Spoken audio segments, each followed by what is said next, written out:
Okay, so good evening one more time, and this video will be on submodule 3. I'm trying to bring videos as early as possible so that the syllabus could be finished. मैं पीछे की तरफ से भी थोड़ा थोड़ा कोशिश कर रहा हूँ और आगे की तरफ की भी थोड़ा थोड़ा कोशिश कर रहा हूँ जितना जल्दी हो सके ख़त्म करने के लिए. And I be slowly going to the systems right after finishing this particular sub module. यही एक बच गया स्ट्रक्चर्स के ऊपर, जैसे ख़त्म हो जाता है फिर हम लोग चले जाएंगे. तो पढ़ने क्या वाले हम लोग इसमें, we are going to know about the fuselage, the wing, the stabilizers, the flight controls, and the nacelle and pilot. Now, please just don't skip this particular thing because this is very important. इसमें बहुत और भी चीज़ हैं, ठीक है. It's not just you may be thinking that you have already learnt a lot, but you still need to know because बहुत सारे छोटे छोटे क्वेश्चन ना यहाँ से आने वाले हैं. दिस इज़ सो इम्पॉर्टेंट कि मैं जब हाईलाइट कर रहा तो मैंने देखा कि maximum of the thing which is there वही हाईलाइट हो गया. 20 पेजेस तो है लेकिन ख़त्म हो जाएगा बहुत जल्दी बिकॉज बहुत सारे पिक्चर्स हैं इसमें. ओके, तो it is saying that the majority of the modern aircraft ना, उसमें फ्यूजलेज का कंस्ट्रक्शन कैसा है कि सेमी मोनोकॉक है. So this is one of the most important point. यहाँ से एक डीजीसी क्वेश्चन आराम से आ सकता है, ठीक है. स्क्रीन कैसा है, स्ट्रेस्ड है. हम लोग को पता है स्क्रीन में स्ट्रेस ज़्यादा है क्योंकि हम लोग उसको डिफरेंट स्ट्रक्चर में बेंड करके ओवल स्ट्रक्चर देने की कोशिश कर रहे हैं. और ये सपोर्टेड कहाँ से होता है, न्यूमरस स्ट्रक्चरल जो एलिमेंट होता है जैसे बल्क हेड होता है, अंदर फ्रेम्स होते हैं, लॉन्जिरॉन्स होता है, स्ट्रिंजर्स होता है, ये सारे अलग अलग लोड ले रहा है अपना स्क्रीन से. फिर स्किन से ये लोड चला जा रहा है इन सारे पर्टिकुलर स्ट्रक्चरल मेंबर के ऊपर, ठीक है. और ये फेल सेफ स्ट्रक्चर अप्रोच जो है वो बनाने के लिए क्या हुआ है कि हम लोगों ने इतना कुछ इसमें डाले हैं. उससे फ़ायदा ये हुआ है कि different type of partial it allow partial failure without affecting the overall integrity of the aircraft. कि कोई भी एक पर्टिकुलर स्ट्रिंजर अगर टूट जाएगा, ठीक है, कोई भी एक लॉन्जिरॉन में कुछ आ जाएगा तो कोई भी प्रॉब्लम नहीं है because all other particular structure which is there they will be all, even if the secondary structure fails or the primary will be taking it, even one primary fails the secondary will be taking it. okay, तो आपस में सब बांट लेते हैं. तो fail safe बनाने का मतलब यही है, एक टूटेगा तो कोई फ़र्क नहीं पड़ता. The bulkheads and circumferential frames जो है that define the shape of the vessel. Vessel मतलब यहाँ पे फ्यूजलाज को वेसल बोला जाता है क्योंकि fuselage is like it acts as a cylinder, ठीक है. जब उसके अंदर प्रेशराइज्ड हवा भरा जाता है, जब वो फ्लाइट में रहता है प्रेशराइज करने के लिए केबिन को अंदर से, then it acts as a vessel. Vessel के अलावा है ही क्या वो, है ना, एक सिलेंडर जैसा ही तो है, बस उसमें स्ट्रीमलाइन शेप है. नॉर्मल हम लोगों का जो घर वाला सिलेंडर होता है या नाइट्रोजन या ऑक्सीजन का सिलेंडर होता है थोड़ा लंबा होता है. इसमें क्या है, ये थोड़ा स्ट्रीमलाइन है क्योंकि उसको हवा में फ्लोट करना है, दैट्स डिफरेंस. तो अंदर प्रेशराइज कर दो तो ये भी एक सिलेंडर हो जाएगा, ये भी एक वेसल हो जाएगा, इसलिए वेसल बोला गया. तो स्ट्रक्चर को जो गोलाकार जो शेप है इसका बेसिकली वो कौन दे रहा है, बल्कहेड्स दे रहा है. सर्कमफेरेंशियल जो फ्रेम्स है वो दे रहे हैं, ठीक है. फिर ट्रांसवर्स बीम होता है, मतलब जो परपेंडिकुलर बीम्स होता है उसके अंदर वो क्या करते हैं, वो और स्ट्रेंथ बढ़ाते हैं स्ट्रक्चर का, ठीक है, स्ट्रिंजर्स को और मजबूत करते हैं अंदर से. फिर रीइंफोर्स्ड कैविटी रहता है. रीइंफोर्स्ड कैविटी मतलब एक एम्प्टी स्पेसेस रहते हैं फ्यूजलाज में. जैसे एपीयू का जो सेक्शन है वो एम्प्टी है, ठीक है. कार्गो कंपार्टमेंट्स जो नीचे है वो एम्प्टी है. तो उसमें क्या होता है कि वो खाली जगह रहते हैं बहुत, लेकिन बहुत रीइंफोर्स रहता है, बहुत हार्ड रहते हैं वो जगह, बहुत ही मजबूत होता है कि वहाँ पे लोड आप लोग आराम से कैरी कर सकते हो, कुछ भी डाल सकते हो उसमें. लोड कैरिंग कैपेबिलिटी के जो भी है बहुत ही ज़्यादा होता है वो. तो जैसे एपीयू का एक एग्जांपल यहाँ पे ही है. फिर कटआउट्स बने रहते हैं डोर्स एंड विंडोज़ के, जो भी रीइंफोर्स किया जाता है कि to locally maintain proper load distribution around the openings. कि ओपनिंग्स जो है ना, तो ओपनिंग्स का जो जगह होता है तो वो तो फ्यूजलेज के ऊपर कटा हुआ रहता है, कटआउट्स रहते हैं जो भी डोर्स होते हैं, विंडोज़ होते हैं. तो एक अच्छा चीज़ क्या है कि वो जो अराउंड द एरियाज़ है, तो around the areas it is very highly reinforced, ठीक है. उसमें पेंस लगाए जाते हैं. फिर there will be there will be some even hard such structures which will be actually giving more reinforcing characteristics. चलिए ठीक है, हम लोग जल्दी आ जाएंगे इसमें, तो हम लोग देख लेंगे वो पिक्चर में और विजुअलाइज करोगे तो और अच्छा से आ जाएगा आप लोगों को. प्रेशराइजेशन सीलिंग क्या होता है कि कोई भी एक जगह हो जो प्रेशराइज्ड केबिन है तो उसके चारों साइड पे सीलिंग तो बनी रहनी चाहिए, क्योंकि सीलिंग नहीं रहेगा क्या होगा, अंदर का प्रेशर लॉस होता रहेगा या फिर बाहर से कुछ अंदर आ जाएगा तो उसमें दिक्कत हो सकता है. जैसे फ्लाइट डेक है, पैसेंजर केबिन है, ये सब प्रेशराइज होता है, ठीक है. तो इसके चारों साइड पे सीलिंग्स भी रहते हैं. फिर बैगेज कंपार्टमेंट होता है, उसमें भी प्रेशर रहता है. तो हम लोग का जो फ्लोर होता है ना, जिसके ऊपर हम लोग बैठते हैं, जहाँ पे चेयर रहता है, उसके नीचे वाला जो पोर्शन होता है फ्यूजलाज का जो बेली सेक्शन होता है, उसमें एवियोनिक्स कंपार्टमेंट होते हैं, बहुत कुछ होते हैं. वो नॉर्मली प्रेशराइज नहीं रहता है क्योंकि वहाँ पे प्रेशराइज रहने का कोई कारण नहीं है. You just there is no meaning to pressurise that area, ठीक है, वहाँ पे कोई लाइव चीज़ तो है नहीं। लेकिन कार्गो जो होता है ना, एक पर्टिकुलर कार्गो में कभी कभी वो प्रेशराइज रहता है, कभी कभी वो नॉन प्रेशराइज भी रहता है। तो जैसे एयरबस में if I am not wrong forward वाला नॉन प्रेशराइज्ड है, पीछे वाला प्रेशराइज है। तो इसका लॉजिक क्या है कि या फिर उल्टा है, I actually don't remember, anyway. तो लेकिन कोई कोई सिस्टम में रहता है कि एक ही कार्गो कंपार्टमेंट है लेकिन उसमें टोटली वो प्रेशराइज्ड है केबिन के जैसा। तो रीज़न क्या है कि कार्गो में भी ऐसा कुछ कंपोनेंट्स होता है जो प्रेशर फेलियर के कारण या फिर प्रेशर कम होने के कारण अगर वो प्रेशराइज नहीं होगा तो वो फट सकता है, ख़राब हो सकता है, ठीक है। तो अगर हम लोग लाइव कोई एनिमल कैरी कर रहे हैं या कुछ ड्रग्स हैं या कुछ दूसरा है हम लोग कैरी कर रहे हैं, तो ड्रग्स इन द सेंस मतलब मेडिसिन, नॉट दोज ड्रग्स, तो कुछ भी है मतलब वो ख़राब हो सकता है, ठीक है। तो pressurisation is required in some cargo compartment. Then airframe structure is pressurised areas must be sealed to prevent the flow of gases and liquids, वो अंदर नहीं जाना चाहिए, ठीक है, स्मॉल गैप्स एंड क्रैक्स से। तो सीलिंग इज़ वेरी इंपॉर्टेंट। तो स्पेसिफिक सीलिंग कंपाउंड्स कभी कभी यूज़ किया जाता है। Sealing is like a sort of a gum जैसा मटेरियल होता है, वो सीलिंग का काम करता है। कोई भी चीज़ लगाओगे तो उसके चारों साइड पे एक सील लगा के फिर उसको टाइट कर दोगे। कोई भी एक कंपाउंड, सीलिंग का कंपाउंड लगा के, टूथपेस्ट जैसा होता है, ट्यूब्स में आते हैं सीलेंट्स, ठीक है, वो लगा के अगर उसको बंद कर दोगे तो क्या होगा, वो गैप वो फिलअप कर देगा, ठीक है, वहाँ से कुछ लीक नहीं करेगा। इसके अलावा रबर जैसा एक स्टिप्स भी रहता है, ठीक है, रबर स्टिप्स जैसा होता है, वो भी सीलेंट का काम करता है। दरवाजे के चारों साइड पे लगा हुआ होता है, विंडोज़ के चारों साइड पे हो सकता है, दूसरा कोई कंपार्टमेंट हो जिसको खोला जाता है बार बार, उसके चारों साइड पे हो सकता है, ठीक है। फिर sealing of structure is done during the assembly by the manufacturer. तो many manufacturers and many fasteners are installed wet which may be, ये मैंने लास्ट वीडियो में भी बोला था कि वेट असेंबली होता है। वेट असेंबली मतलब क्या, कोई भी फास्टनर आप लगाओगे ना तो उसमें क्या होता है, सीलेंट जो है उसको आप थोड़ा लगा दो, ठीक है, उस फास्टनर में, मतलब वो बोल्ट में, रिवेट में, कोई भी हो, उसमें लगा दो। फिर उसके बाद स्क्रू हो, उसके बाद उसको टाइट करो। वो उसमें क्या होगा कि जो गैप है, जो बहुत मिनिमम गैप होते हैं उस होल के बीच में या फिर वो थ्रेड्स के बीच में, और इंटरनल एंड आउटर थ्रेड्स के बीच में, इंटरनल थ्रेड्स के बीच में, तो वो वाला जो भी ये थ्रेड का गैप है that will not be there, उतना भी सील हो जाएगा, ठीक है। तो कंप्लीट प्रेशराइजेशन हम लोग को मिल सकता है। Now we go to see, this is the picture I was talking about. तो ये बेसिकली वो सीलेंट है, ठीक है, जो एक पर्टिकुलर कोटिंग में लगाते हैं, दोनों सरफेस को चिपका देने के बाद ऐसा लगता है वो देखने में, ठीक है। अभी दो सरफेस एक दूसरे के ऊपर बैठ गया है, तो एक्सेस जो सीलेंट है वो दोनों साइड से दिख रहा है हम लोगों को, और वो अभी चिपक गया है। तो कुछ भी अगर बॉन्ड तो बन जाता दोनों सरफेस में, ठीक है, लेकिन ये सीलेंट लगाने के बाद जो बॉन्ड बनेगा ना, तो ये इतना ज़बरदस्त बनेगा कि इसके अंदर से कोई भी एयर ना बाहर जा सकता है ना अंदर आ सकता है, ठीक है। Aircraft structures are sealed for other reasons also, like to contain fuel and surface skin panels जो होते हैं। अगर कहीं पे हम लोग को लिक्विड स्टोर करना है, जैसे फ्यूल स्टोर करना है, तो वो वाला कंपार्टमेंट जो होगा ना, वो भी अंदर से सील किया जाता है, और बहुत अच्छी तरीके से सील किया जाएगा उसको, ताकि कोई भी फ्यूल लीकेज ना हो या कुछ भी ना हो, ठीक है। और दूसरा कुछ होता है कि स्किन पैनल्स, उसके ऊपर एक डिफरेंट टाइप ऑफ सीलिंग रहता है।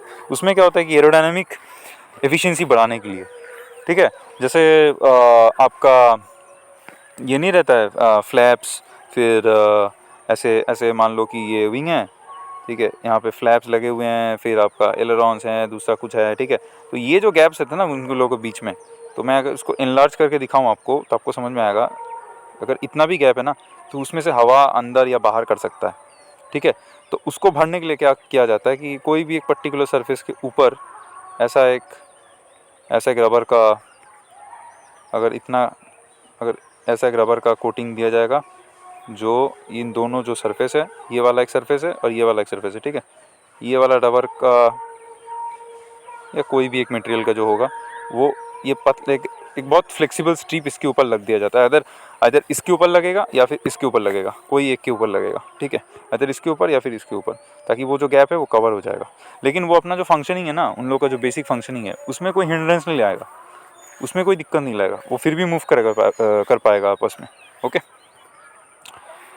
नाउ अटैचमेंट्स में चले जाते हैं। अटैचमेंट्स टू द फ्यूजलाज और विंग्स, क्या क्या अटैच्ड होते हैं फ्यूजलाज के साथ, एक तो विंग्स होता है, एक तो आपका स्टेबलाइजर्स होते हैं, फिर क्या होते हैं कि सम केसेस में इंजन पाइलॉन्स होते हैं, लैंडिंग गियर्स भी होते हैं फ्यूजलाज के साथ, ठीक है। तो विंग का अटैचमेंट क्या है, entire paragraph is important, can you see. इसमें क्या है कि विंग आइदर अबव हो सकता है, ठीक है, फ्यूजलाज के ऊपर हो सकता है, फ्यूजलाज के नीचे हो सकता है, हाई विंग हो सकता है, लो विंग हो सकता है। फ्यूजलाज में भी नॉच्ड और cut out to accept the centre section of the wing. Fuselage के अंदर जो जगह है ना, जैसे ये वाला जो जगह है फ्यूजलाज का, मान लीजिए कि ये वाला फ्यूजलाज है, सॉरी ये अगर फ्यूजलाज है तो यहाँ पे अगर आपको विंग अगर लगाना है इसके नीचे, तो ये सेंटर सेक्शन है जो इसको आपको काटना पड़ेगा, है ना, ये वाला सेक्शन को काटना पड़ेगा ताकि विंग इसके अंदर जाके फिट हो जाए। वहाँ पे कभी कभी आपका सेंटर टैंक भी रहता है फ्यूल का। Okay, then what you have is they are saying that there are the fitting and the lugs. ठीक है, तो अब ये विंग जहाँ पे लगता है ना, फिटिंग होता है, दिस इज़ वेरी इंपॉर्टेंट। ये विंग जहाँ पे फिट होता है, जैसे मान लीजिए ये एक फ्यूजलाज का जगह है, ठीक है, और आपका विंग ये वाला है, ये विंग है, तो ये यहाँ होगा, है ना, तो इसमें ऐसे लग होगा, इसमें भी ऐसा लग होगा, इसमें भी ऐसा होगा, इसमें भी ऐसा होगा। तो ये लग बेसिकली है क्या, ये कुछ ऐसा दिखने वाला सिस्टम होता है, ठीक है, जो एक दूसरे के अंदर ऐसे आ जाते हैं। फिर इसके अंदर से एक बोल्ट पास किया जाता है, जो बोल्ट दोनों साइड से, या फिर कोई भी फास्टनर जो दोनों साइड से टाइट कर देगा। तो ये एक फ्रंट में होगा, एक पीछे होगा, एक हो सकता है कि बीच में भी हो सकता है, या नीचे हो सकता है, या यहाँ भी हो सकता है, डिपेंडिंग ऑन द मैन्युफैक्चरर। तो ऐसे कंस्ट्रक्शन करके हम लोग क्या करते हैं, इसको अटैच करते हैं विंग के साथ, because wing attachment is very serious. अगर कुछ इधर उधर हुआ, मतलब it is taking the entire load when it is flying, so you have to keep that in mind, ठीक है। फिर चले आते हो आपका स्टेबिलाइजर पे, जहाँ they are saying that the vertical and the horizontal stabiliser are attached similar to the wings. Wherever the vertical and the horizontal stabilizers are there, no, they are like done in the same way. कोई differences नहीं है, basically they all are like wings only. So attachment points are with the same type of construction, same type of techniques है। वहाँ पे भी वैसे lugs हैं, जो भी है सिस्टम विंग में वैसा ही सेम सिस्टम होता है, ठीक है। फिर दूसरा देखो, some horizontal stabiliser attached directly to the vertical stabiliser. कुछ में क्या होता है कि हम लोगों को नहीं होता है कि ऐसा एक एयरक्राफ्ट का मान लो ये पीछे की तरफ का पोर्शन है, ये आपका हॉरिजॉन्टल स्टेबिलाइजर है, उसके ऊपर ही आपका ये वर्टिकल लगा हुआ है, होता है ना, यहाँ पे एपीयू का एग्जॉस्ट रहता है मान लीजिए। तो ये क्या होता है कि अब कौन सा वाला हम लोग को माउंट करना है फ्यूजलेज के ऊपर, ये वाला करना है, इसका तो इसके साथ हो गया माउंटिंग। और दूसरा सिस्टम क्या रहता है कि कोई भी एयरक्राफ्ट है, कोई भी ऐसा एक एयरक्राफ्ट है, उसके यहाँ पे ये भी लगा, जैसे एयरबस में है, ये भी लगा हुआ है और इसके साथ ये भी लगा हुआ है, ठीक है, एक वर्टिकल भी है, हॉरिजॉन्टल भी है। तो वो जॉइंट डिफ़िकल्ट होता है थोड़ा, उसमें दोनों को ही लगाना होता है, ठीक है। तो फॉरवर्ड और रियर स्पार्स जो होते हैं, तो कोई भी एक पर्टिकुलर टेल प्लेन पे, वहाँ पे हम लोगों को ये सब जो भी कंट्रोल सर्फेस है वो लग जाता है फॉरवर्ड और रियर स्पार में। ना विंग का एक डिज़ाइन थोड़ा देख लो तो समझ में आ गया है क्या। तो विंग अगर ऐसा है तो विंग का एक स्पार तो इधर रहेगा जो लोड कैरिंग मेंबर होगा, दूसरा एक फॉल्स स्पार या फिर रियर स्पार इधर रहेगा। अब हम लोग को जो भी कंट्रोल सरफेस लगाना है उसको इसी के साथ माउंट करना है, ठीक है, इसी के साथ माउंट करना है, ताकि ऊपर नीचे जो करेगा ना वो इसके भरोसे करेगा। यहाँ पे एक ना एक स्पार तो होना चाहिए। स्पार है क्या, लॉन्गिट्यूडनल मेंबर, सबको पता है हम लोगों को। अगर विंग ऐसा है तो ये होता है हम लोगों का स्पार, ये सामने एक रहेगा पीछे एक रहेगा, है ना। अगर पुराने ज़माने का देखोगे तो एक ही स्पार से काम हो जाता था, अभी बड़ा वाला विंग आ गया तो अभी दो कम से कम तो लगता ही है। तो रियर स्पार या फिर आपका जो फॉल्स स्पार होता है उसका काम होगा जो भी कंट्रोल सरफेस है उसको लगाना, वो कोई भी हो, वो विंग के पीछे बेलोडन लगा दो, फ्लैप लगा दो, कुछ भी लगा दो, वो पुराने वाला जो बीम है वही काम करेगा। आप हॉरिजॉन्टल स्टैब में एलिवेटर लगा दो, पुराना वाला बीम ही काम में आएगा, पीछे वाला बीम ही काम में आएगा आपका हॉरिजॉन्टल स्टैब का। फिर आप रडार जो है उसको अगर लगाओगे वर्टिकल स्टैब में, उसमें भी सेम ही है, ठीक है। वर्टिकल स्टैब का भी एक फ्रंट में एक स्पार रहेगा, फिर पीछे एक रियर स्पार रहेगा, ठीक है। चलिए फिर चलते हैं पाइलॉन्स पे। पाइलॉन है क्या, पाइलॉन इज़ वेरी इंपॉर्टेंट, ठीक है, pylon is very very important, क्योंकि जो हम लोग का जैसे विंग नहीं होता है यहाँ पे, तो विंग से निकला हुआ ऐसा स्ट्रक्चर आपने देखा होगा जिसके ऊपर हम लोग का इंजन माउंटेड रहता है। अगर ये इंजन है तो ये वाला हो गया पाइलॉन, जो बेसिकली विंग के साथ ये अटैच होता है और थोड़ा बाहर की तरफ रहता है विंग से, विंग की लीडिंग एज से भी बाहर रहता है, ठीक है। तो और ये जो बाहर वाला आउटर सरफेस है इंजन का, इसको हम लोग नेसल बोलते हैं, जो आउटर जो सी डक्ट, जिसको सी डक्ट भी बोला जाता है, ऐसे जो खुल भी जाता है, आपने देखा होगा किसी किसी इंजन में ऐसे खुल भी जाता है ना, ऐसे खुल भी जाता है नीचे से, तो फिर उसको बंद भी कर सकते हो आप यहाँ से, फिर उसके अंदर रहता है इंजन। तो ये होता है नसल, ये दोनों होते हैं नसल, ठीक है। और ऊपर में जो स्ट्रक्चर होता है जो बेसिकली आपका विंग के साथ अटैच होता है उसको बोलते हैं पायलन। तो pylon attachment is very important, क्योंकि वहाँ पे हम लोग क्या करते हैं, most of the engine pilots are attached extended out away from the fuselage. Fuselage से थोड़ा दूर हो सकता है। अगर फ्यूजलाज में फिटेड इंजन हो, जैसे कोई बिजनेस जेट होता है, बिजनेस जेट में क्या होता है, ऐसा बिजनेस जेट नहीं होता, उसमें इंजन तो ऐसे फिटेड होते हैं, है ना, इंजन तो ऐसे फिटेड होते हैं, विंग ऐसा रहता है, ठीक। ये पीछे की तरफ पोर्शन है, ये दो इंजन है लेफ्ट और राइट में, तो ये हो गया उन लोगों का पायलन, ये हो गया उन लोगों का पायलन, ठीक है।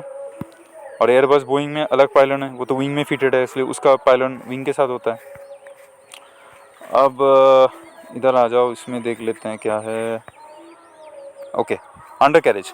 अंडर कैरेज क्या है, बेसिकली लैंडिंग गियर्स, ठीक है। अब लैंडिंग गियर तो बहुत जगह पे लग सकता है, एक तो फ्यूजलाज में हो सकता है, एक होता है विंग में हो सकता है। तो अभी हम लोग जो देख रहे हैं, हम लोग को फ्यूजलाज का देख रहे हैं। तो fuselage include the wheel well. तो व्हील वेल क्या होता है, जहाँ पे व्हील बेसिकली जाके अंदर घुस जाता है। व्हील रखने के पोजीशन तो होना चाहिए, जैसे हम लोग फ्यूजलाज के अंदर लैंडिंग गियर को डिटेक्ट कर लेंगे, तो व्हील घुसने का एक जगह होना चाहिए। नीचे की तरफ वो होल बना होता है बहुत बड़ा वाला, ठीक है। व्हील का ही साइज का होता है, लेकिन थोड़ा ज़्यादा होता है व्हील से, ताकि व्हील वहाँ पे जाके एकोमोडेट कर सके अपने आप को, ठीक है। तो वहाँ पे चला जाएगा। तो वो जो व्हील वेल होता है, वहाँ पे कील बीम लगा सकते हो आप। Keel beam basically is a type of it's a strength carrying member only, you can say. और उसका काम क्या होता है कि वो बेसिकली और लोड ज़्यादा कैरी कर सकता है उस पॉइंट पे, क्योंकि वहाँ पे एम्प्टी स्पेस है व्हील वेल के कारण, तो वो वहाँ पे जो लोड है उसको शेयर कर लेगा। क्योंकि एम्प्टी होने के कारण वहाँ पे तो कोई स्ट्रक्चरल मेंबर है नहीं जहाँ पे जाके आपका व्हील फिट होगा, जो एम्प्टी स्पेस में व्हील वेल में।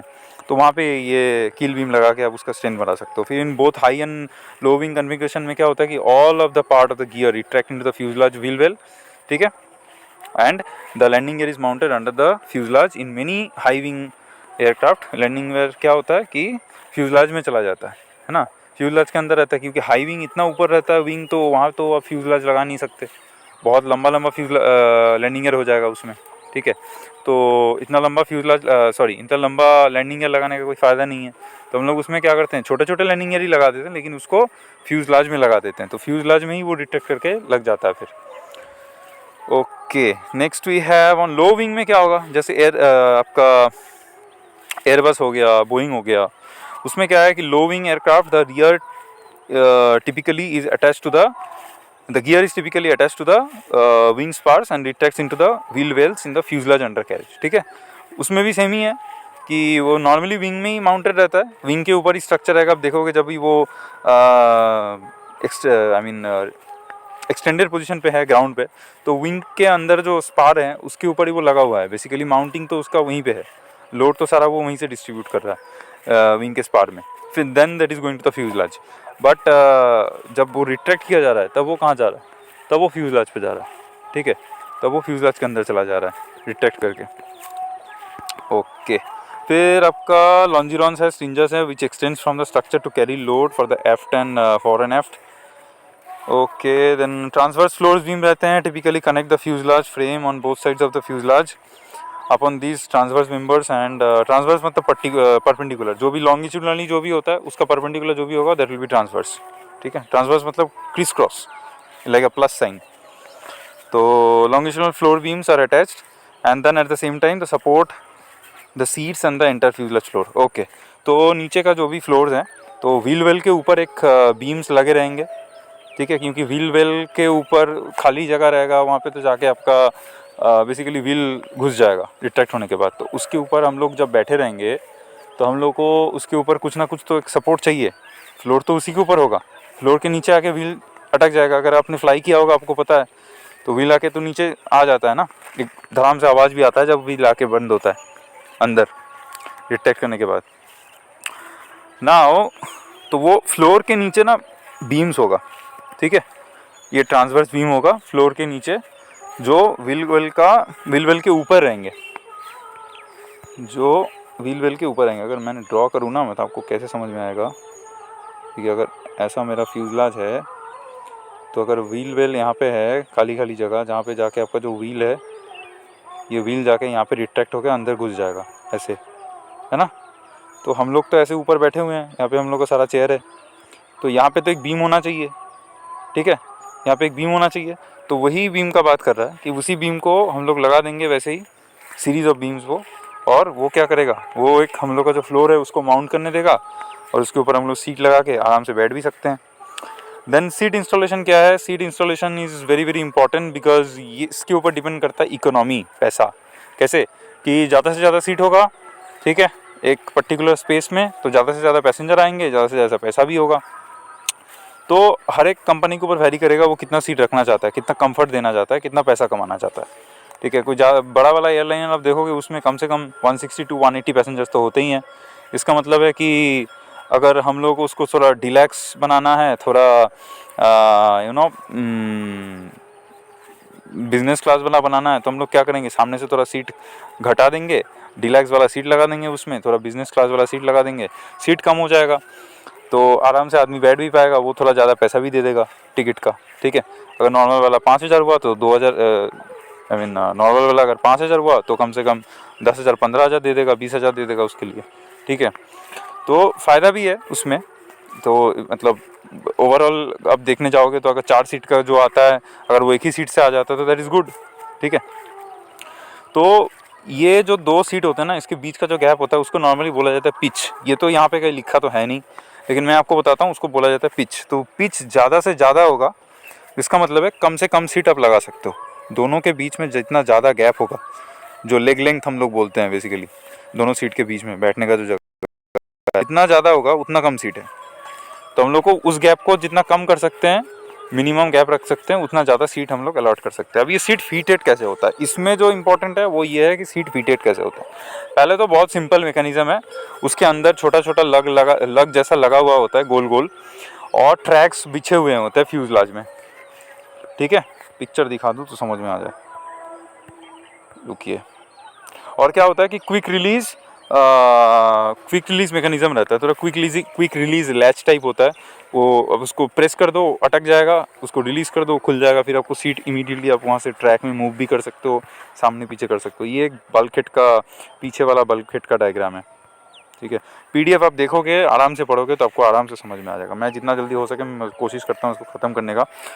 ओके, फिर coach and first class seat के बारे में मैंने ऑलरेडी बोल दिया है, ये सब नहीं है। जैसे कि देखिए यहाँ पे एक डायग्राम है, ये वाला, ये होता है बेसिकली आपका ट्रैक। ये फ्लोर पे ऊपर लगा रहता है, ठीक है। और आप देख सकते हो इसमें ये सब गैप्स हैं, और गैप के अंदर में ना, मैं अगर ये हो गया चेयर के नीचे वाला जो मैकेनिज़्म, ठीक है, चेयर के नीचे वाला ये गोल गोल लगा हुआ है, ये सब मेटल के होते हैं। ये आपका क्विक रिलीज़ वाला मैकेनिज़्म है, ठीक है, क्विक रिलीज़ वाला मैकेनिज़्म है। इसको आप दबाओगे तो ये लॉक हो जाएगा, इसको ऐसे उठा, ये देखो ये लॉक हो गया है यहाँ पे, ठीक है। इसको ऐसे उठा दोगे तो ये रिलीज़ भी हो जाएगा।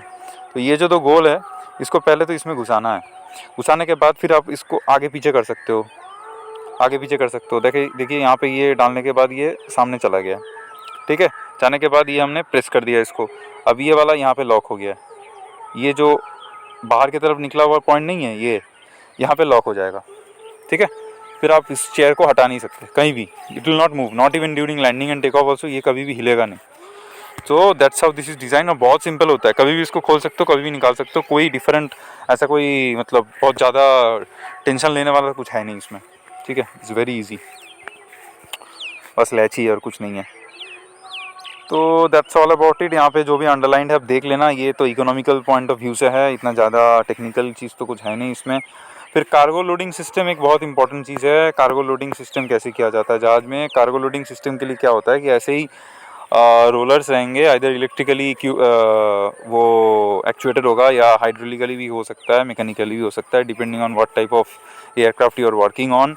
तो ये बॉल मैट होता है एक, जो इंटर एरिया के अंदर रहता है, और उसमें क्या होता है कि उसके अंदर ना ऐसे बॉल बियरिंग जैसा या बुशिंग जैसा या बॉल जैसा लगा हुआ होता है मैट के नीचे। क्या होता है कि कार्गो जहाँ सेक्शन बड़े बड़े होते हैं अंदर जहाज़ के, तो उसके अंदर माल या जो भी है सामान है वो जो आप उसके अंदर घुसाओगे, ठीक है,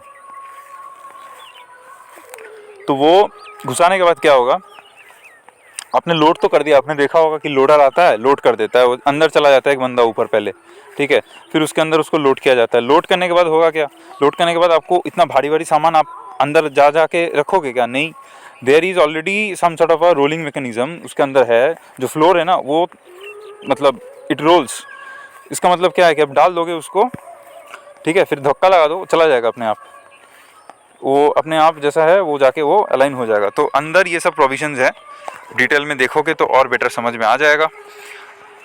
मुझे तो कोई पिक्चर मिला नहीं इसमें, मैं दिखा नहीं सकता फिलहाल। Anyway, then we are going to doors and emergency exits. Doors and emergency exits में बहुत इंपॉर्टेंट कुछ चीज़ें हैं जो समझना है। सबसे इंपॉर्टेंट है कि मैकेनिज्म कैसा होता है, देन नेक्स्ट है कि सीलिंग कैसे है, फिर टाइप्स क्या क्या होते हैं, कौन सा अंदर से खुलता है कौन सा बाहर से खुलता है, और लास्ट में जो आता है कि विंडो अगर है तो उसमें क्या, कितना ग्लास पेन्स होते हैं, कितना ग्लास सरफेसेस होते हैं, कितना प्लास्टिक सरफेसेस होते हैं, क्यों होते हैं, ठीक है। तो हम लोग देख लेते हैं क्विकली कि केबिन डोर होता है, एक केबिन बे डोर होता है, फिर इमरजेंसी एग्जिट वाला डोर होता है, ठीक है, जो प्रेशराइज्ड होता है। बिना प्रेशराइज वाला कौन सा होता है, नॉर्मली कार्गो वाला होता है। अगर उसमें लाइफ कुछ नहीं है तो कभी कभी कार्गो वाला भी नहीं होता है, ठीक है। फिर कोई इक्विपमेंट कंपार्टमेंट हो सकता है, एवियोनिक्स वाला बे हो सकता है, या कोई दूसरा हो सकता है, उसमें शायद अगर आपको प्रेशराइजेशन की ज़रूरत नहीं है तो वो वाला प्रेशराइज्ड बे या प्रेशराइज्ड डोर नहीं होगा। कंस्ट्रक्शन कैसा हो सकता है, vertical and horizontal aluminium structure होते हैं, ऊपर और नीचे के लगे हुए होते हैं, उसके ऊपर स्किन बना हुआ होता है। ये डायग्राम देख लो, सबने देखा है डोर को, अलग अलग मैकेनिज्म है, अलग अलग डिफरेंट टाइप ऑफ होते हैं। प्राइवेट और बिजनेस जेट में क्या होता है, ऊपर से वो खुल जाता है, उसी में लैडर लगा रहेगा, वो नीचे आ जाएगा खुल के, तो उसी लैडर के से आप ऊपर जा सकते हो, नीचे आ सकते हो, फिर डोर को बंद कर दोगे, फिर वो लैडर भी ऊपर चला जाएगा डोर के साथ साथ, और डोर भी बंद हो जाएगा। That is acting as a door as well as a ladder, ठीक है, ऊपर जाने के लिए। फिर ये तो कुछ बिजनेस, नॉट बिजनेस सॉरी, ये तो कुछ एयरलाइनर वाला हो गया, ये जो पिक्चर यहाँ पे है, ठीक है। मैकेनिज्म क्या क्या है थोड़ा देख लेते हैं। एक तो मोड सिलेक्ट मैकेनिज्म है, कौन सा मोड में चाहिए वो कर सकते हो। फिर वेंट डोर है, कि डोर के अंदर वाला जो भी हवा है वो निकलने के लिए वेंट डोर मैकेनिज्म है वहाँ पे, ठीक है। डोर हिंज है वो वाला जो पॉइंटर आउट है। फिर प्रोग्रामिंग चेन मैकेनिज्म है, जो चेन मैकेनिज्म है जिसके ऊपर बेस करके आप सामने पीछे आगे पीछे कर सकते हो डोर को। फिर खुलने के बाद बाहर की तरफ स्लाइड होकर चला जाता है, वो सब मैकेनिज्म आता है इसमें। होल्ड ओपन मैकेनिज्म है कि खोलने के बाद उसको ओपन करके होल्ड कर सकते हो एक पोजीशन पे, ताकि वो अंदर की तरफ ना आ जाए ड्यूरिंग पैसेंजर बोर्डिंग। अगर वो दरवाज़ा अंदर की तरफ आ गया तो दैट में cause some accident to the passengers, ठीक है। कोई भी ऊपर से गिर सकता है, धक्का लग सकता है, बहुत कुछ हो सकता है, तो वो लॉक करने का भी एक प्रोविज़न होना चाहिए। फिर रिजर्वायर होते हैं जो और भी दूसरे काम के यूज़ होता है, एंड बैटरीज होते हैं, ठीक है। फिर then you got the git bar mechanism. Git bar mechanism है क्या, आपने देखा होगा कि जब इमरजेंसी कोई भी सिचुएशन होता है ना, तो डोर खोलने के बाद डोर के नीचे से एक स्लाइड नीचे की तरफ चला जाता है, वो फैल जाता है, उसके अंदर एक प्रेशराइज्ड कार्ट्रिज रहता है जो बेसिकली बर्स्ट हो जाता है। गिट बार मैकेनिज्म उसको बर्स्ट करवा देगा, फिर वो क्या करेगा, डोर खोलने के बाद वो अंदर रहता है। ये मैं आऊँगा, ये भी है चैप्टर में, ठीक है, तो मैं आता हूँ उसमें तो समझ में आ जाएगा आपको। Okay okay okay okay okay. On large aircraft cabin entry doors open inward, ठीक है। बड़े जहाज में केबिन एंट्री डोर जो है वो अंदर की तरफ खुलते हैं। अब ये कोई भी डोर हो जो अंदर की तरफ खुलता है, जैसे आपके इवन आपका इमरजेंसी एग्जिट वो भी अंदर की तरफ खुलता है, फिर आपको उसको उस कटआउट से निकाल के बाहर की तरफ फेंकना है, फिर बाहर निकालना है इमरजेंसी के टाइम पे, ओवर विंग में जो होता है, ठीक है। तो साइड में देखा होगा आपने लगा हुआ होता है, उसको खोल के बाहर की तरफ फेंकना होता है। वो बस लैच टाइप होता है, उसमें कोई लॉक या हिंज नहीं रहता, वो पूरा खुल के निकल के चला आएगा आपका हाथ में, और बहुत हल्का होता है, ठीक है। About some KG, I mean like 1.5 kg और मे बी 2 kg, इससे ज़्यादा नहीं होता है, ठीक है।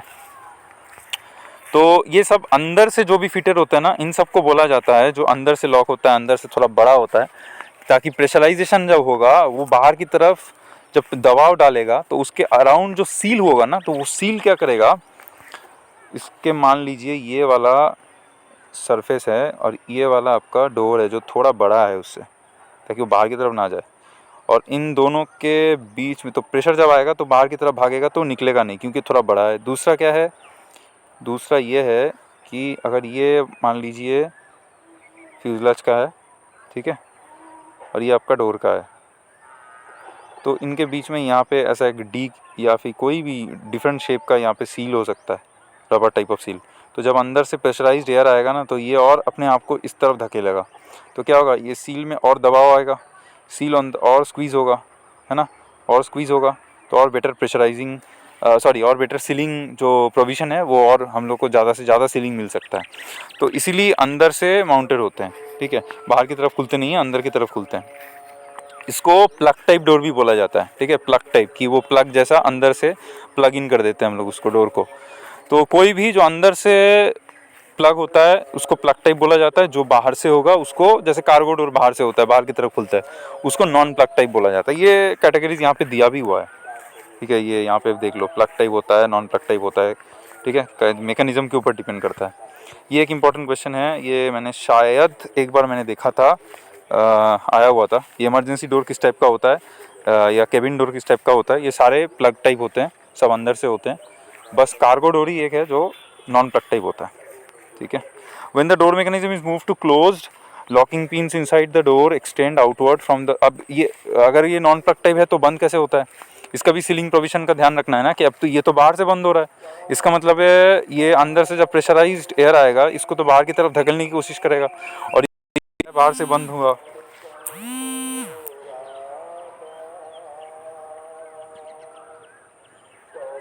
ऑलरेडी ये है बाहर से बंद हुआ, ठीक है। अभी अगर अंदर से बाहर से अगर बंद हो रहा है तो उसका जो सीलिंग है, अब देखोगे तो समझ में आएगा आपको, ये तो बाहर से ऐसे बंद हो रहा है, तो इसका जो सीलिंग है, तो प्रेशर जब अंदर से आएगा तो इसको तो बाहर की तरफ धकेलेगा, कार्गो डोर को, ठीक है, तो सीलिंग तो कम होगा ना, सीलिंग तो कम हो जाएगा, फिर सीलिंग तो इतना इफेक्टिव होगा नहीं, तो प्रेशर तो लॉस हो सकता है। तो उसके कारण क्या होता है कि बहुत सारे लैचेस रहते हैं, डोर्स में हुक जैसा रहता है, वो अंदर से उसको और टाइटली लॉक कर देगा, यही लिखा हुआ है यहाँ पे, okay. Then have got operation and safety devices होते हैं which are like when closed help strengthen the fuselage. अंदर से डोर जो होता है वो बेसिकली अंदर वाला जो प्लग टाइप का जो डोर होता है वो फ्यूजलाज को हेल्प करता है और स्ट्रेंथ बढ़ाने के लिए। फिर cabin and cargo doors are required to open from both sides, both side से खोलने का ज़रूरत होता है केबिन और कार्गो डोर को, कि बाहर से भी खोला जा सकता है, अंदर से भी खोला जा सकता है, ठीक है। जब कोई नहीं है अंदर तो बाहर से भी खोलने का प्रोविजन होना चाहिए, राइट, ओके। तो इलेक्ट्रिक और हाइड्रोलिक पावर्ड, और फिर यू कैन से हैंड ऑपरेटेड सिस्टम रहते हैं कार्गो डोर में, ठीक है। बिकॉज कार्गो डोर में क्यों होता है, क्योंकि अगर कोई इलेक्ट्रिकल या हाइड्रोलिक फेलियर आ गया तो डोर अगर बंद नहीं हुआ, कम से कम हाथ से खोल के हम लोग सामान निकाल सकते हैं अंदर से, ताकि वो ना फंस जाए। आदमी तो निकल जाएगा लेकिन सामान कैसे निकलेगा, ठीक है। तो उसके लिए इलेक्ट्रिक और हाइड्रोलिक के अलावा भी एक हैंड ऑपरेटेड भी सिस्टम भी है। टिपिकल कॉल वार्निंग सिस्टम होता है एक, जो प्रॉक्सिमिटी स्विच यूज़ करता है या सेंसर यूज़ करता है बेसिकली, कि डोर बंद हुआ है कि नहीं। वो फ्लाइट डेक में आपका जो MFD रहता है, मेन फ्लाइट डिस्प्ले, नीचे की तरफ कैप्टन के सामने, कैप्टन के राइट साइड में या को पायलट के लेफ्ट साइड में आप कह सकते हो। तो उसका लॉजिक ये रहता है कि बेसिकली जो डोर्स हैं, डोर का एक पेज रहता है, वो वहाँ पे नोटिफिकेशन शो करता है कि कौन सा डोर कब खुला हुआ है, whether all the doors are closed और नॉट, वो एक डायग्राम में आ जाता है, ठीक है। अगर खुला हुआ है वो भी दिखा दिया जाएगा वहाँ पे, ओके। तो मैं जो बोल रहा था कि बेसिकली वो गीट मैकेनिज्म है क्या डोर के नीचे जो लगा हुआ होता है, वो एक इन्फ्लेटेबल स्लाइड होता है, एक सीढ़ी जैसा होता है बेसिकली, वो नीचे लाने के लिए आदमी को, लेकिन वो स्लाइड होगा तो उससे आप चल के नहीं आ पाओगे, अब बस बैठ जाओगे तो ऊपर से आप ऑटोमेटिकली, अगर पानी में वो जहाज़ तैर रहा है, इमरजेंसी लैंडिंग किया हुआ है, तो वो डोर जैसे खुल जाता है तो हर एक डोर से ना वो स्लाइड निकल जाएगा, वो फुल जाता है, उसके अंदर में हवा भर जाता है, वो फुल जाता है। तो ऐसे बना हुआ होता है कि वो डिस्चार्ज कार्टिज जैसे ही बर्स्ट करेगा उसके अंदर हवा फैल जाएगा और वो पूरा रोल झटके में खुल जाएगा, like within some seconds. तो वो एक ग्रिड मैकेनिज्म होता है जो बेसिकली एक्टिवेट कर दोगे आप इमरजेंसी के टाइम पे, तो वो स्लाइड खुल जाएगा और आदमी आराम से नीचे की तरफ आ सकता है, ठीक है, okay. This is okay. Next will be going to the window part. तो विंडो में बेसिकली है क्या, मैं डायग्राम से थोड़ा समझा देता हूँ तो आपको और इजी हो जाएगा। देखिए कुछ नहीं है, एक आउटर पेन आपको दिख रहा है लेफ्ट में, ठीक है, उसके बाद है क्या इनर पेन, ये हो गया आउटर पेन, ये हो गया इनर पेन, ये हो गया इनर पेन, ये हो गया आउटर पेन, और ये एकॉस्टिक विंडो। तो ये नॉर्मली किसी की जहाज में होगा, किसी पे नहीं भी हो सकता है, depending on the type of aircraft, ठीक है, कितना वाइब्रेशन वो कर रहा है। तो ये एकॉस्टिक विंडो नॉर्मली होना चाहिए, ठीक है। उससे क्या होगा, ये कोई स्ट्रक्चरल मेंबर तो है नहीं एकॉस्टिक विंडो। एकॉस्टिक से हम लोग को समझ में आ रहा है कि ये क्या करता है, ये वाइब्रेशन जो बाहर में हो रहा है ना, उसको अंदर आने में थोड़ा कम कर रहा है, बेसिकली उतना ज़्यादा वाइब्रेशन अंदर नहीं आ रहा है, ठीक है। इसका कोई स्ट्रक्चरल मेंबर है नहीं है, इसको आप स्लाइड करके उठा भी सकते हो, नीचे नीचे भी ला सकते हो, किसी किसी में हो सकता है कि ये फिक्स्ड है, माउंटेड है, लेकिन ये स्ट्रक्चरल मेंबर है नहीं, that should be clear. Okay, structural member कौन कौन से हैं? आउटर पेन है और इनर पेन है। आउटर वाला थोड़ा मोटा होता है, उसका काम क्या होता है कि वो बेसिकली प्रेशर को रेजिस्ट करता है। कोई भी कारण अगर वो आउटर वाला फेल हो गया, ठीक है, तो ऐसा नहीं है कि प्रेशर लॉस हो जाएगा, ऐसा नहीं है कि हम लोग को बाहर की तरफ वो टूट जाएगा, हम बाहर की तरफ भागना चालू कर देंगे, ऐसा नहीं है। ये इनर वाला पेन जो होता है ना, वो ले लेगा, तब उसका काम आ जाएगा तब, ठीक है, and then it will take over. अगर बाहर वाला टूट गया कोई कारण, अगर प्रेशर लॉस हो गया, क्रैक हो गया, कुछ भी हो गया, तो इनर वाला कर लेगा अपना उसका काम, ठीक है। तो इसीलिए ये फेल सेफ डिज़ाइन है। एक से भी होता, लेकिन हमने एक नहीं दिया है, हमने दो दिया है, ठीक है, to make it fail safe. तो यही यहाँ पे लिखा हुआ है पूरे पैराग्राफ में, not going into deep into this, ठीक है। एक जो चीज़ समझना है वो ये है, क्या ये कलर्स मेनली ये होते हैं कि, जस्ट अ मिनट,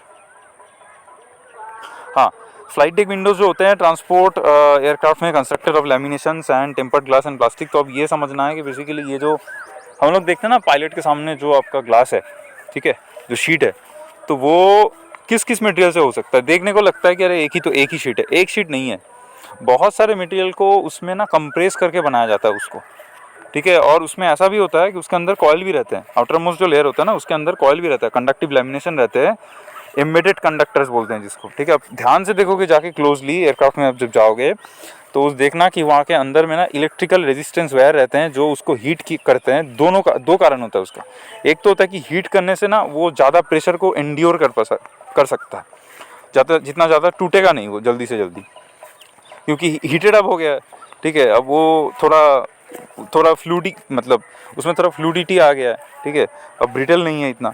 दूसरा क्या है कि हीटेड होने के कारण आइस फॉर्मेशन नहीं होगा उसके ऊपर, एंटी आइसिंग प्रॉपर्टी का काम करेगा, ठीक है। ओके, तो हम लोग डायरेक्ट देख लेते हैं। बेसिकली यहाँ पे एक डायग्राम है जिसमें 4 डिफरेंट सेक्शंस का दिया हुआ है, ऊपर से देख लेता हूँ एक एक करके।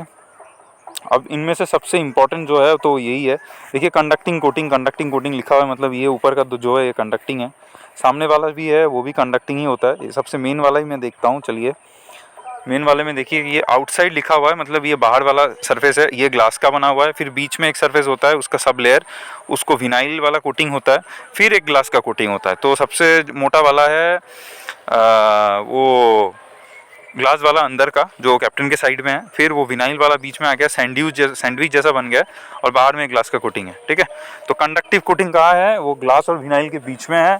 और इसका लॉजिक क्या है कि जो ग्लास और विनाइल है ना आपका, उसमें उसके बीच में ये कंडक्टिव कोटिंग होने के कारण फ़ायदा ये है कि वो हीटिंग कर पा रहा है, ठीक है। ग्लास का जो बाहर का सरफेस है उसको हीटिंग कर पा रहा है, ताकि वो ग्लास ज़्यादा से ज़्यादा एंड्योर कर सके फ्लाइट का जो एयर स्ट्रेसेस हैं जो सामने से आ रहा है एयर फ्लो के कारण, उसको रेजिस्ट कर सके, और एंटी आइसिंग का प्रॉपर्टी भी वो शो कर रहा है यहाँ पे, ठीक है। फिर ये है क्या, ये basically these are called windscreens. अब ये क्या होते हैं? ये बेसिकली कुछ नहीं होता है, ये बहुत सिंपल चीज़ है, पार्टीशंस होते हैं बेसिकली, ठीक है। कोई मैकेनिज्म नहीं है, कुछ भी नहीं है, कोई ज़्यादा बड़ा फंडा तो है नहीं इसमें। These are very simple things. ये दो पर्टिकुलर पोजीशन के बीच में एक कोई भी एक जगह पे आप डाल दो दोनों साइड पे, ये क्या करेगा, कुछ जगह, एक तो चीज़ है कि कुछ रख सकते हो इसमें, ठीक है।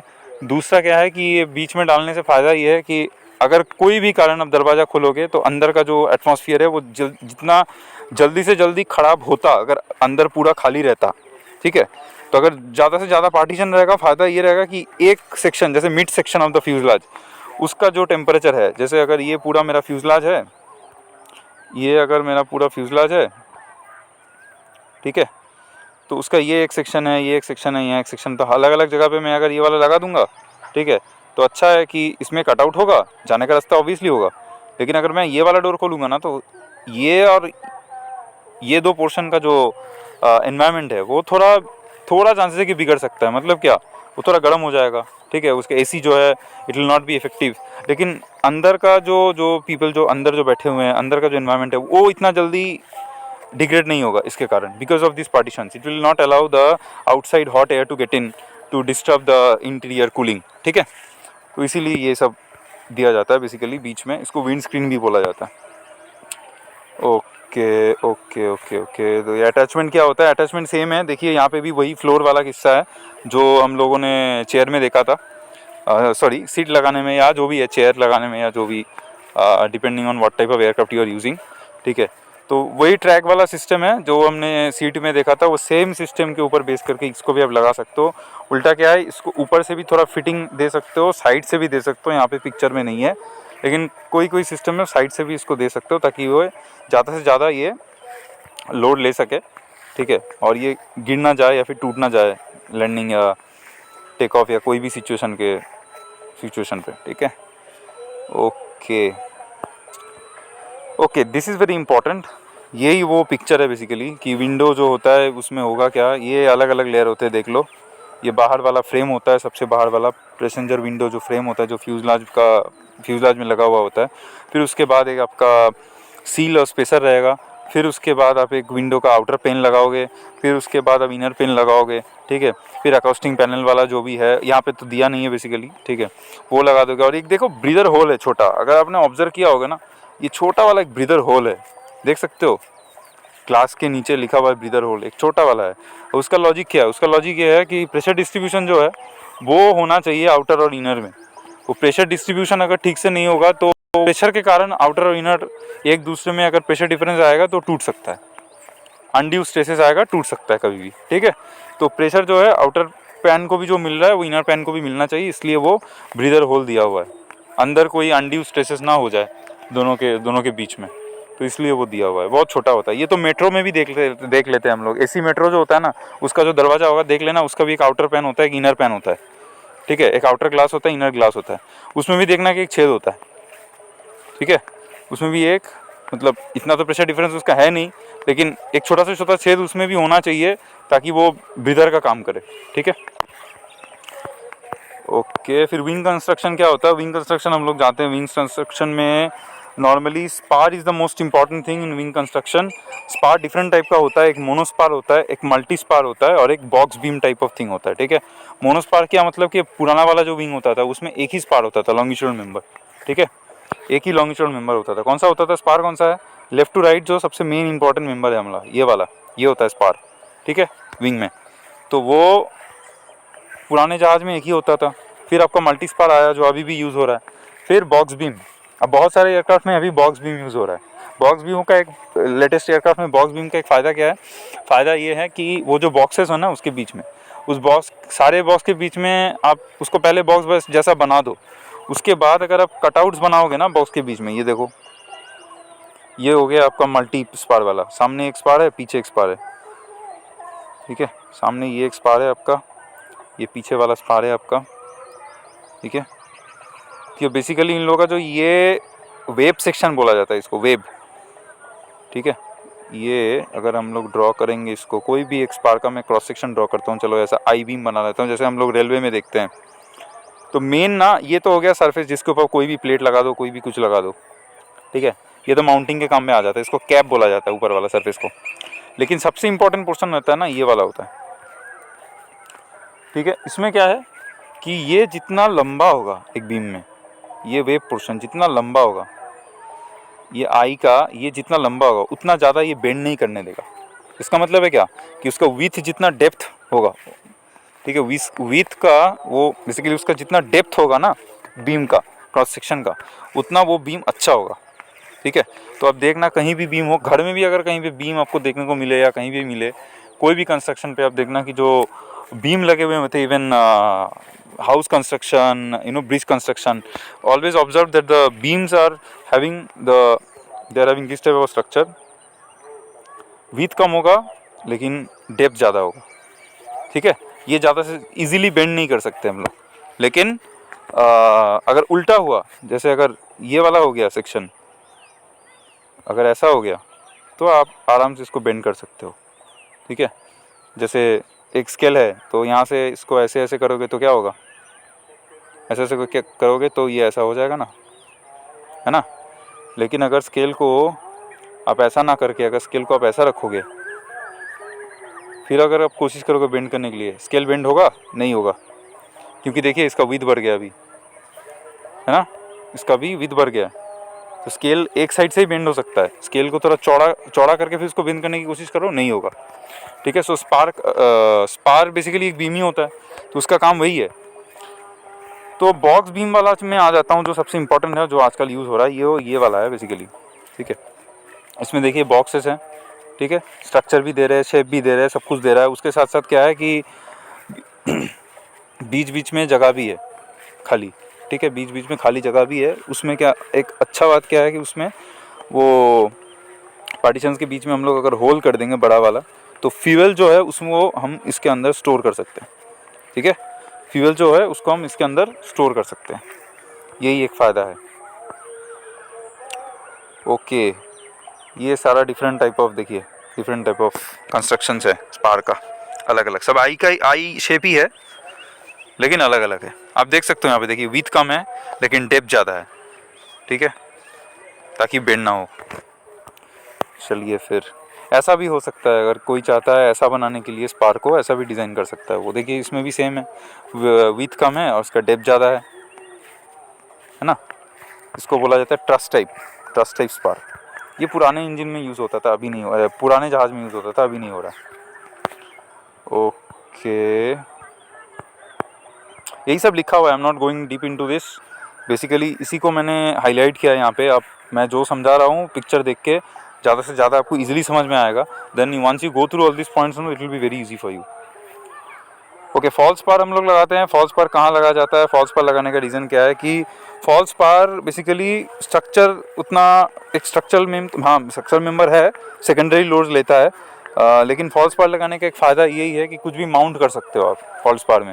फॉल्स पार क्यों बोला जाता है? Because it is not the main spar, इसलिए इसका नाम है। ऐसा नहीं है कि उसको बस ऐसे ही हम लोग दिखाने के लिए लगाएं, ऐसा नहीं है। It is definitely taking some load but not that much, ठीक है। एक तो ऐसा वाला भी हो सकता है, कोरुगेटेड वाला, ये आपको इसमें दिखने को मिल जाएगा। हनीकॉम वाला स्ट्रक्चर हो सकता है, कोरुगेटेड ऐसा हो सकता है। ये बेसिकली मिलेगा आपको कंट्रोल सरफेस में। कंट्रोल सरफेसेस जो होते हैं ना छोटे छोटे, एलेरॉन हो गया आपका, फ्लैप हो गया, दूसरा कुछ रडार हो गया, एलिवेटर हो गया, उसके अंदर में ऐसा स्ट्रक्चर होने का चांसेस है। फिर आप आ जाओ, okay this is very important. ये एक हो गया पुराने जहाज में जो छोटा एयरक्राफ्ट होता था उसमें ये drag wire, anti drag wire हुआ करता था। अभी तो शायद ये यूज़ कहीं नहीं होता है मॉडर्न एयरक्राफ्ट में। क्वेश्चन आने का चांसेस कम है लेकिन आ भी सकता है, you don't know because it's a part of the syllabus. Drag wire, anti drag wire, ये यहाँ समझना है। ये देखिए विंग का एक प्रोफाइल है, ऊपर का टॉप व्यू है basically.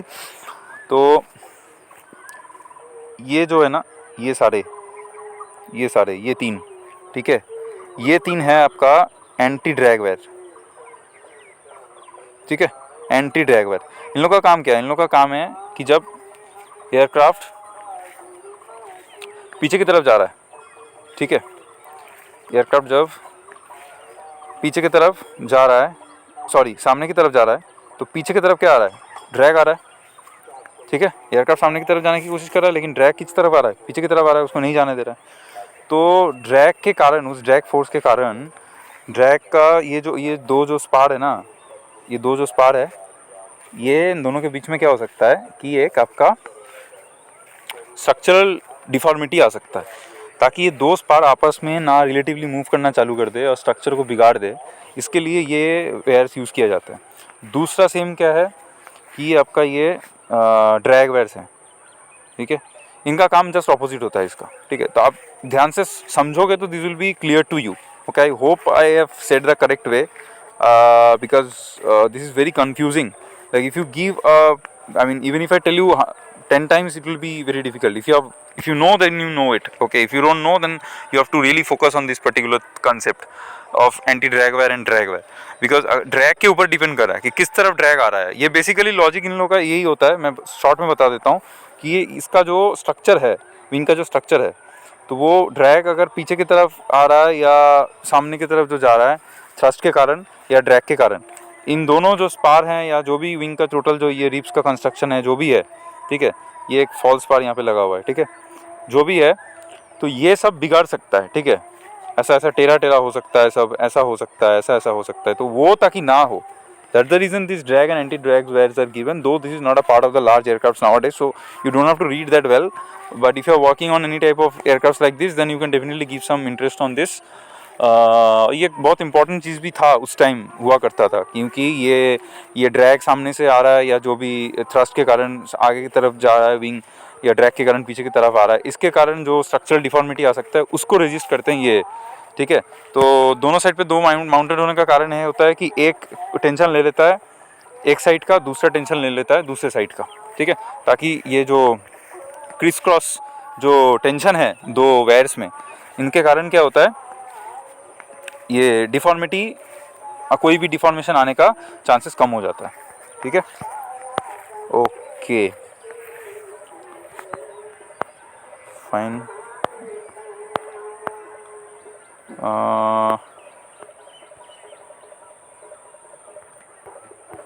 Okay then we have one more thing over here. Wing का स्किन कैसे बनाया जाता है? विंग का स्किन को देखिए, नॉर्मली केमिकली मिल्ड होता है, वो एल्यूमिनियम स्किन होता है, ठीक है। मिलिंग एक ऑपरेशन होता है, केमिकली मिलिंग होता है इसमें। मिलिंग एक operation you know already, but इसमें केमिकली मिलिंग होता है। एल्यूमिनियम स्किन के ऊपर बहुत सारे इंटीग्रेटेड शेप्स भी बनाए जाते हैं उसको फिट करने के लिए, जगह जगह पे फिटिंग्स बनाने के लिए।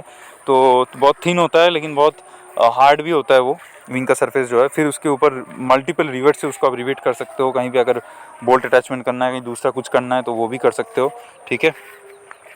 और हनीकम स्ट्रक्चर रहता है बहुत जगह पे। हनीकम कैसा होता है? हेक्सागन जैसा स्ट्रक्चर होता है ना, हेक्सागन जैसा दिखने वाला स्ट्रक्चर होता है। जैसे हनीकम एक्चुअली जो हनीकम होता है ना रियल लाइफ में, तो वैसा ही दिखने वाला एक स्ट्रक्चर होता है, और वो बहुत ज़्यादा से ज़्यादा अच्छा कंप्रेशन लोड ले सकता है, ठीक है। फिर ये हनीकम स्ट्रक्चर किस किस चीज़ से हो सकता है? एल्यूमिनियम कोर हनीकम हो सकता है with an outer skin of aluminium common is common, ठीक है। तो हनीकम देखने में होगा ऐसा, ठीक है, देखने में होगा ऐसा, दूसरा ऐसा होगा, फिर ऐसा होगा, ठीक है। तो इसको अगर हम लोग वर्टिकली इमेजिन करेंगे तो ऐसे देखने को नहीं लगेगा, वो ऐसे देखने को लगेगा। तो इसके ऊपर कोई भी लोड देखो ना, एक हनीकम स्ट्रक्चर अगर आपके सामने कभी आपको मिले, उसके ऊपर आप कंप्रेसिव लोड लगा के देखो ऊपर से, ठीक है, इसके टॉप से, तो देखना वो कभी नीचे की तरफ डिफॉर्म नहीं होता है, okay. So honeycomb structure is used. और वो हनीकम स्ट्रक्चर अब वैसा हम लोग खाली तो नहीं रख सकते, उसके बीच में तो कुछ है नहीं, वो तो खाली है अंदर से, बस वो आउटर स्ट्रक्चर पेरिफेरियल स्ट्रक्चर ही है उसका बस, ठीक है, बाकी वो अंदर का तो खाली है। तो उसके ऊपर में हम लोग को स्किन लगाना पड़ता है एल्यूमिनियम का, which is common thing, okay. दूसरा कैसा हो सकता है? दूसरा एक हो सकता है कि कोड हो सकता है एरामिड फाइबर का। Aramid is what is called, is a fibre type of thing, ठीक है, इट्स अ कॉम्पोजिट। फिर आउटर वाला जो शीट हो सकता है वो फेनोलिक का बन सकता है, ठीक है। तो ये कॉम्पोजिट वाला भी हो सकता है, जो आजकल बहुत बड़े बड़े जहाज में यूज़ होता है, क्योंकि ज़्यादा बड़ा वाला स्ट्रक्चर अगर हो गया, फ्लाइट कंट्रोल अगर ज़्यादा हेवी हो गया तो बहुत डिफ़िकल्ट है। तो उसमें ऐसा हनीकम स्ट्रक्चर बनाया जाता है अंदर से। और अच्छा वाला चीज़ ये होता है उसमें कि यहाँ पे हनीकम का कुछ भी तो दिख नहीं रहा है। If I am not wrong, these are only the honeycomb structures, but you from here you can understand properly, ठीक है। लेकिन वो देखने में ऐसा होता है, ट्रेलिंग एज की तरफ देखिए वो टेपर्ड हो रहा है हनीकम स्ट्रक्चर, ठीक है। So it is really a beautiful design in terms of compressive loads which are acting on the particular thing. उसके साथ साथ क्या यूज़ हो सकता है? फाइबर ग्लास यूज़ हो सकता है, प्लास्टिक हो सकता है, नोमेक्स हो सकता है, केवलर हो सकता है, carbon fibre, all can be you know a part of this thing. Okay, see, this is the honeycomb structure. Such a good diagram they have shown over here. This is the honeycomb structure. Okay. तो इसके ऊपर कोई भी load लगा दो, leading edge में लगा हुआ है ये बेसिकली, इसके ऊपर कोई भी लोड लगा दो इतना जल्दी ये डिफॉर्म नहीं होगा, कंप्रेस नहीं होगा, ओके। फिर फ्यूल स्टोरेज होता है यहाँ पे, जो मैं पहले भी बोला था कि अगर ऐसा वाला विंग होता है उसका एडवांटेज क्या है कि फ्यूल स्टोर होता है। ये जो होल ऊपर आप देख रहे हो गोल जो सर्कुलर शेप का है, वो बेसिकली दो फ्यूल डालने वाला जगह है, ठीक है। अब उस इनलेट पोर्ट से आप फ्यूल डालोगे तो अंदर चला जाएगा, then what will happen, then it will just accommodate the entire space, ठीक है, ओके। एक स्पेशल टाइप का चीज़ भी रहता है, उसको हम लोग बोलते हैं ब्लडर टाइप ऑफ थिंग। तो इसके अंदर एक, आज के मॉडर्न जहाज में हर एक जगह पे वो है, बेसिकली हर एक विंग में है, इसके अंदर एक रबर जैसा रबर का एक ब्लडर रहता है, ठीक है। एक रबर टाइप ऑफ मटेरियल का ब्लडर रहेगा, जैसे फुटबॉल के अंदर एक ब्लडर रहता है। अब ब्लडर को बेसिकली हम लोग फुलाते हैं तो बाहर वाला स्ट्रक्चर उसके अकॉर्डिंगली वो प्रेशर ले लेता है, जैसे टायर के अंदर एक ट्यूब रहता है। तो एग्जैक्टली इसके अंदर ये हार्ड मेटल सरफेस के अंदर एक ब्लडर रहेगा। ब्लडर का एडवांटेज ये होता है कि फ्यूल जो है वो ब्लडर के अंदर ही घूमता रहेगा, पूरा उसके अंदर जाएगा, उसके अंदर से ही निकलेगा, उसके अंदर से ही इंजन में जाएगा, हर जगह पे जाएगा, ठीक है। लेकिन वो अंदर वाला जो रबर का जो टोटली फैला हुआ जो स्ट्रक्चर होगा, तो वो उसका एडवांटेज ये है कि वो लीक नहीं करने देता है। फिर इंटीग्रेटेड जगह पे वो घुस सकता है, वो रबर का जो ब्लडर है उसको जगह जगह पे क्लिप किया जाता है, ठीक है। और इतना जल्दी से वो ऐसा नहीं कि छेद भी हो जाता है, उसमें बहुत हार्ड भी होता है वो, ठीक है। फ्लेक्सिबल भी है लेकिन हार्ड भी है। Okay, so those are called bladder tanks inside the fuel tanks, okay, I mean the wings. Okay, यहाँ पे अब देखो एक बहुत इंपॉर्टेंट माउंटिंग का चीज़ है इंजन का। I am just touching all the points, okay, everything is marked, it's all there in the drive, you can just simply go through each and every point. It is fair easy to just get an idea, it's fairly easy to get an idea about the particular things when you just go through the images. Okay, ये engine है, ठीक है, आप देख सकते हो engine mounted है कहाँ, विंग के साथ, है ना, विंग के साथ माउंटेड है। यहाँ पे आपका विंग है, ये आपका इंजन है, देखिए कहाँ कहाँ पे है। ये तो एक तो पहला वाला ये स्पार्क है, यहाँ पे एक माउंटिंग है। दूसरा क्या है कि इस अपर स्पार्क है, यहाँ से आपका ये एक अटैचमेंट आया हुआ है, यहाँ पे एक माउंटिंग है, ठीक है। ये पीछे एक माउंटिंग है। तो हर एक जगह से हमने क्या किया है, हमने एक एक अटैचमेंट निकाल के पायलन बनाया है, फिर वहाँ से हम लोगों ने ऐसा माउंटिंग लगा दिया है, ठीक है, ताकि ये लोड ले सके। तो इंजन में नॉर्मली दो माउंटिंग होता है, एक फॉरवर्ड वाला, एक एफ्ट वाला, ठीक है। दोनों में ही थ्रस्ट, बुशिंग से लेके बियरिंग से लेके बहुत कुछ हो सकता है लोड को डिस्ट्रीब्यूट करने के लिए माउंटिंग में। फिर finally that will go to pylon, then from pylon it will go to the aircraft spar, from spar it will go to the fuselage, ठीक है। तो यही प्रोसेस रहता है हर एक चीज़ का। किसी के भी ऊपर आप लोड डाल दो ना, पहले तो वो लोड लेगा, जैसे स्किन के ऊपर लोड डालोगे तो स्किन लोड लेगा, फिर वो डालेगा रिप्स के ऊपर, फिर रिप्स से चला जाएगा स्पार के ऊपर, फिर स्पार से चला जाएगा फ्यूजलाज में, ठीक है। Ultimately it is the fuselage who is going to take all the loads. इसमें अटैचमेंट कैसा है, तो भाई वैसा ही है, एग्जैक्टली सेम अटैचमेंट स्टाइल है जो मैंने फ्यूजलाज में भी बोला था, सेम विंग में भी वैसा ही सेम टाइप ऑफ है। हर एक चीज़ विंग में भी हो सकता है अटैचमेंट पॉइंट्स। बस विंग में उसमें क्या होता है, फ्यूजलाज में क्या था कि जो लॉन्गिट्यूडनल मेंबर है, लॉन्गिट्यूडनल जो बीम्स होते हैं, कील बीम्स होते हैं, उसके साथ सब कुछ लगा हुआ होता है, ठीक है। और विंग में क्या होगा, सब कुछ स्पार के साथ लगा हुआ होगा, और स्पार अल्टीमेटली किसके साथ लगा हुआ होगा, फ्यूजलाज के साथ। So everything will be ultimately leading to the fuselage only, so just keep that in mind. I'm not going into deep all these things because these are the very important ones and the easy ones, important as well as the easy ones. All are marked, you just need to go through, the points and that's it. ये को बोला जाता है ना firewall, ठीक है। इसका काम है क्या, ये बेसिकली एक स्टेनलेस स्टील या फिर टंगस्टन टाइटेनियम का एक शीट होता है, ठीक है। ये सेपरेट करता है इंजन को ना एयरक्राफ्ट के साथ, बाकी एयरक्राफ्ट के साथ इंजन को सेपरेट करता है। ये माउंटिंग के बीच में लगा हुआ होता है, इंजन और विंग का जो माउंटिंग होता है या इंजन का जो फ्यूजलाज का जो माउंटिंग होता है। कारण क्या है कि अगर इंजन में फायर आ गया कभी, तो that will not spread the fire to the entire aircraft, okay, it will resist it. तो only the engine will be catching the fire, it will not reach to the other part of the aircraft. तो ये बीच में एक plate जैसा बना हुआ होता है, इसलिए इसको बोला जाता है फायर वॉल। फिर कंट्रोल सरफेसेस भी कैसे अटैच होते हैं, वैसे ही अटैच होते हैं जैसे विंग है, तो विंग जैसा ही होता है कंट्रोल सरफेस भी, तो वो भी हिंज होता है, जहाँ पे हिंजिंग का ज़रूरत है तो वैसे हिंज किया जाएगा। हाई लिफ्ट और ड्रैग सरफेसेस कुछ भी हो सकता है, जैसे स्लैट्स हो सकते हैं, वो अपने ट्रैक पे मूव करता है, उसको वैसे अटैच करोगे। फिर all this things are like the very basic things, okay, very basic things, and for each and everything the maintenance manual is required, ठीक है। इसका रिगिंग हो, चाहे इसका अटैचमेंट हो, इसका रिमूवल हो, इंस्टॉलेशन हो, चेक हो, कुछ भी हो, you just need to follow the maintenance manual, okay. This is a picture which is given, देख सकते हो एक विंग में क्या क्या होता है।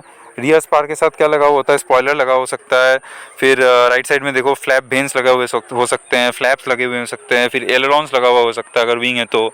अगर ये एक हॉरिजॉन्टल स्टैब है तो उसमें क्या होगा, उसमें एलिवेटर होगा। अगर ये वर्टिकल स्टैब है तो उसमें क्या होगा, रडर होगा, ठीक है, पीछे के जो स्पार हैं उसके साथ, रियर स्पार के साथ। और फ्रंट स्पार के सामने क्या है, विंग में अगर होगा तो स्लैट हो सकता है, ठीक है, सामने का जो क्रूगर फ्लैप है वो हो सकता है।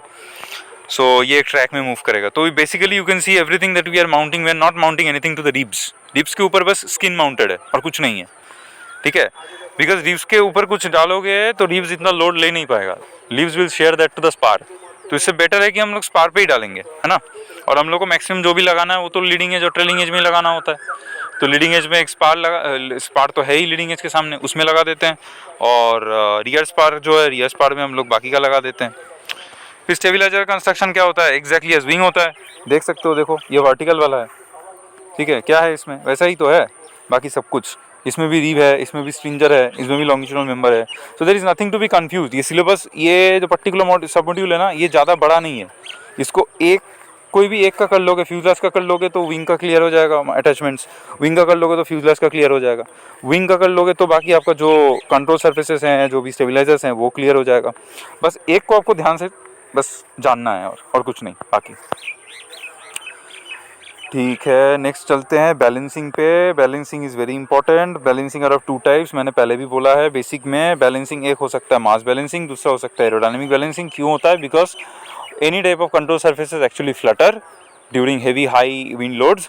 तो मास बैलेंसिंग के कारण एक अच्छा चीज़ क्या है कि हम लोग जो एयरक्राफ्ट जो मैक्सिमम कंट्रोल सर्फेस का जो मैक्सिमम वेट होता है ना, वो हम लोग लीडिंग एज की तरफ रखते हैं उसका, ठीक है। कंट्रोल सरफेस है, मान लीजिए ये कंट्रोल सरफेस है, यहाँ पे हिंज्ड है, यहाँ पे उसका जो बड़ा वाला जो सरफेस है उसके साथ वो अटैच्ड है, यहाँ पे वो हिंज्ड है। उसका मैक्सिमम वेट जो है वो सामने हम लोग रखेंगे इसको, या फिर हम उससे एक्सटेंडेड एक पार्ट लाके उसके सामने एक ऐसा मास अटैच कर देंगे, ताकि क्या होगा, ये हिंज पॉइंट के आगे जितना वेट रहेगा, जितना मास रहेगा, ठीक है, तो CG उतना आगे रहेगा, CG उतना आगे रहेगा, ठीक है। तो फ्लटरिंग जो है वो कम होगा, क्योंकि यहाँ पे वो लाइट वेट बन रहा है, यहाँ पे वो लाइट वेट बन रहा है और ज़्यादा से ज़्यादा मास इधर आ रहा है, तो वेट ज़्यादा इस तरफ शिफ्ट हो रहा है, तो फ्लटरिंग कम हो जाएगा। ये मास बैलेंस हो गया, ठीक है। तो सामने हम लोग को CG को सामने करना है कैसे भी, ठीक है, ओके। फिर एरोडायनेमिक बैलेंस पे आते हैं। Aerodynamic balance is very like a smart one, you have must have seen. अगर कोई भी मैंने एक ऐसा हम लोग अगर कोई ये करते हैं ना, इसमें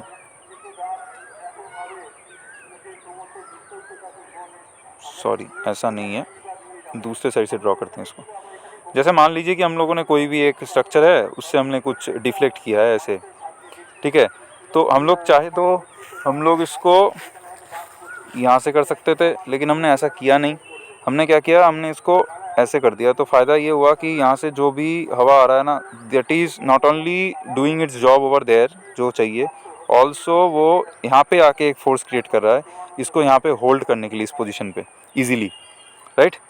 तो ये एक्स्ट्रा वाला पार्ट हिंज पॉइंट्स के आगे जो हमने डाल दिया, ये एक्स्ट्रा वाला part, if I just show you in this way, ये एक्स्ट्रा वाला पार्ट, ये पार्ट जो हमने हिंज पॉइंट के आगे डाल दिया ना, तो ये एयर आके यहाँ पे स्ट्राइक कर रहा है, तो इस पोजीशन पे होल्ड है, राइट।